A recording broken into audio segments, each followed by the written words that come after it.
The Matrix Theater is a cultural anchor in Southwest Detroit and aims to be a national model for socially engaged, community-based productions.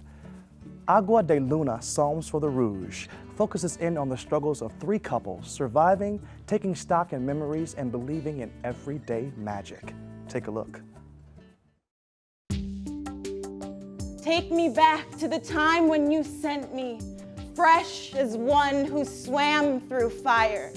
There's a pride in the city and a feeling of whatever it is, we're gonna figure it out, you know, and I'm just, I find that very moving. My kid on fire, and what did I do? What did I do?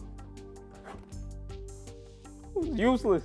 I was like obsessed with the unspoken around how people push down trauma in order to survive. The Matrix Theater is located in Southwest Detroit in the neighborhood that is sometimes referred to as Mexican Town. Agua De Luna, Psalms for the Rouge is a play that was commissioned by Matrix Theater Company. The idea was to write something inspired by the spirit of Southwest Detroit. Match lit before an open wound.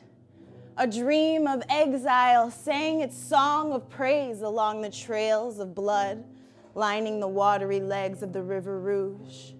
Matrix Theater Company is different than other theaters of this size in that it does have a very strong mission around social justice and really around telling and embracing community storytelling. See the fire? No, ma'am. Burned big tonight. The whole river was aflame.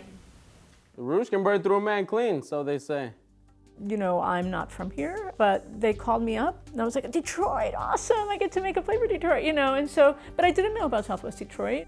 They brought me out for like an immersive, really immersive slam dunk into the heart of Southwest Detroit for like 10 days with like interviews with people from around the community. I feel like nothing sometimes. I feel as if the earth is laughing at me the way the gods laughed in those old stories of peasants and kings. The play takes place in a place that could be Southwest Detroit. So that's how I describe it. A time like now, a place that could be Southwest Detroit. Es un secreto entre tú y yo.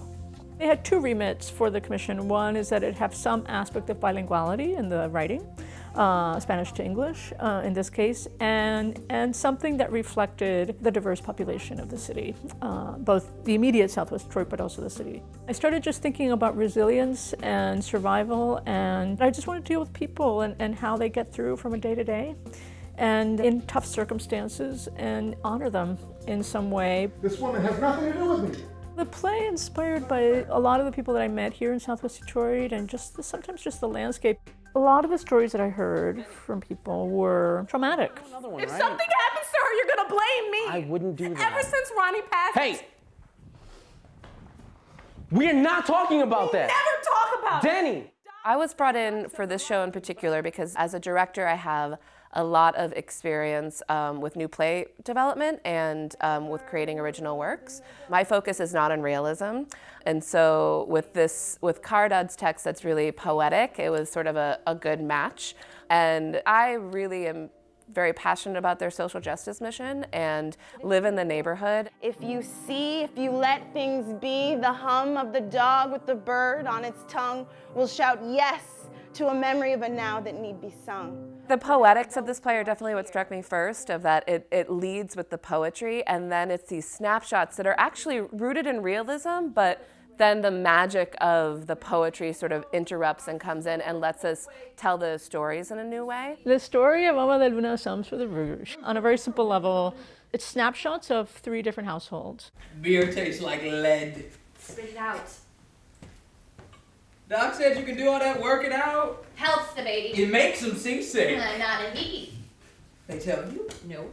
I want to make something intimate. I want to make something that feels like the audience is complicit with the action and that it feels super, super close up into these people's lives.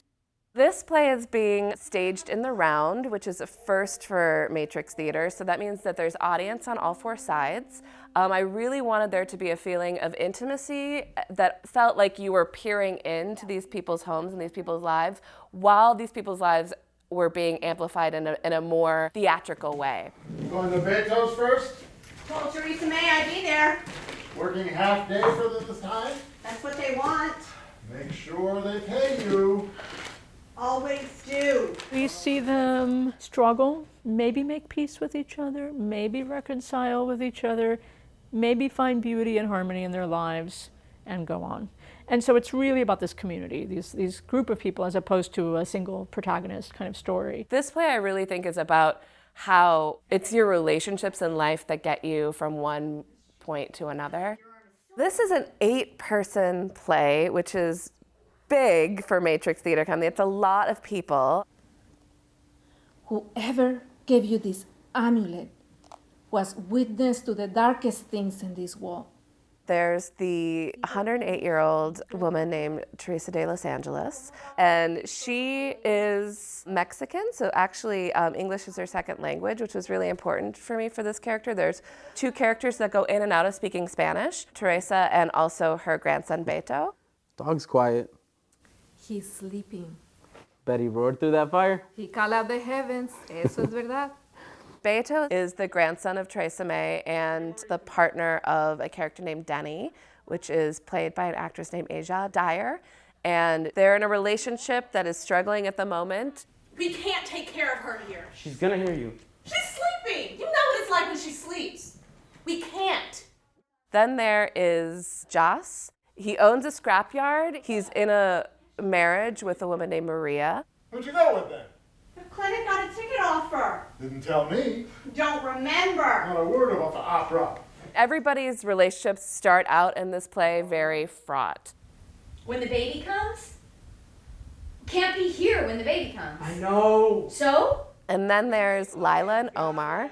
Lila is a few months pregnant, and Omar is the father, and they're living together in Joss and Maria's garage. A little bit of light comes through. A little bit of nothing comes through. Okay, it's not an actual window. They were here, they are here, they need not fear. And then there's Rooster, who is the dog and the spiritual life and heart of this play. Rooster knows all and has a spiritual connection to Teresa May and sort of moves through time and through souls, and so can talk for a group and can talk for himself and can talk for the characters as well. This is what happens when you're touched by the rope of memory under the light of the moon. If and when audiences come to see Agua De Luna Psalms for the Rouge, and if they're from Southwest Detroit, how they may, walk out the door right afterwards. I hope with some sense of recognition, identification. We are weaving a story of our lives every day, and that is just like this play. And so I get really inspired by hoping that people will come and see that and see that their lives, even though we all have challenges and some are more challenging than others, that it's their particular unique story, and that's what makes them them. And that's beautiful, even if at times you can't see that beauty. It is written in the sky. It is written in our blood. The bird will rise. The bird will fly.